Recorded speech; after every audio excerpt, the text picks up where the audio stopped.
بدن 313 اور سامنے 1000 سپاہی۔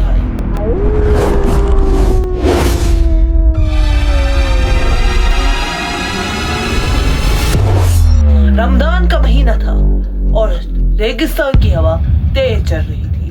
مدینہ سے ایک چھوٹی سی زمین سفر پر نکل چکی تھی، جن کی تعداد صرف 313 تھی۔ نہ ان کے پاس زیادہ گھوڑے، نہ ہتھیار اور نہ بڑی فوج، لیکن ان کے پاس ایک چیز تھی، ایمان۔ اور دوسری طرف مکہ سے ایک بڑی فوج نکل چکی تھی اور ان کا مقصد صرف ایک ہی تھا، مسلمانوں کو اس دنیا سے ہمیشہ کے لیے ختم کرنا۔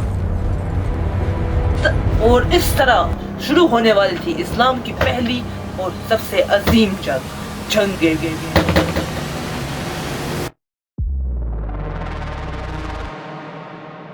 لیکن سب سے بڑا سوال یہ ہے کہ یہ جنگ ہوئی کیوں؟ یہ کہانی بدر کے میدان سے شروع نہیں ہوتی بلکہ مکہ سے شروع ہوئی تھی۔ رسول اللہ صلی اللہ علیہ وسلم نے لوگوں کو اسلام کی دعوت دی۔ انہوں نے کہا اللہ صرف ایک ہے اور سب انسان برابر ہے، لیکن یہ بات مکہ کے سرداروں کو کچھ خاص ہضم نہیں ہوئی، کیونکہ ان کا سارا نظام بت پرستی اور طاقت پہ چلتا تھا۔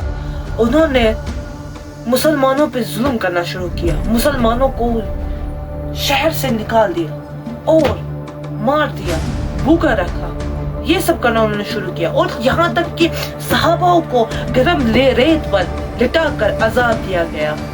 پھر اللہ کا حکم آیا اور رسول اللہ صلی اللہ علیہ وسلم نے صحابہ کے ساتھ ہجرت کی مدینہ کی طرف۔ یہ اسلام کی تاریخ کا سب سے بڑا موڑ تھا، لیکن قریش کا غصہ ابھی بھی ختم نہیں ہوا۔ انہوں نے مسلمانوں کی جائیداد جو انہوں نے مکہ میں چھوڑی تھی ان پہ قبضہ کرنا شروع کیا اور ایک پلان بنایا۔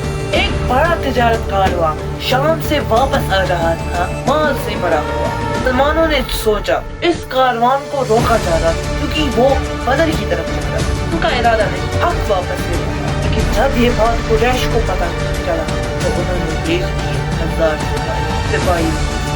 یہ صرف کاروان کا مسئلہ نہیں تھا، اب یہ بن چکی تھی اسلام ورسز قریش کی تحریک۔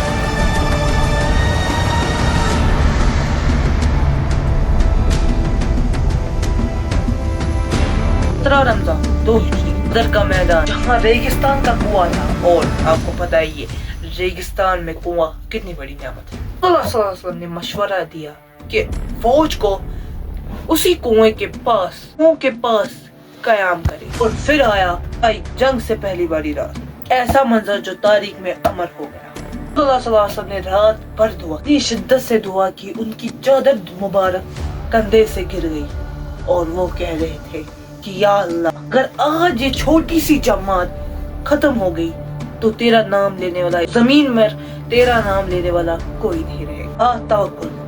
پھر صبح ہوئی، 17 رمضان کی رات آئی اور 2 فوجیں آمنے سامنے، ایک طرف 1000 سپاہی اور ایک طرف 313 کا آغاز ہوا۔ سب سے پہلے آگے آئے حضرت علی، حضرت حمزہ، حضرت عبیدہ، اور پھر وہ ہوا جو تاریخ بننے والی۔ اللہ کی مدد ہوئی، قرآن کے مطابق فرشتے اترے اور کئی صحابہ نے دیکھا کہ دشمن ایسے گر رہے جیسے کوئی ان کو مار رہا ہو اور گرا رہا ہو۔ پھر جنگ ختم، 313 اور 1000۔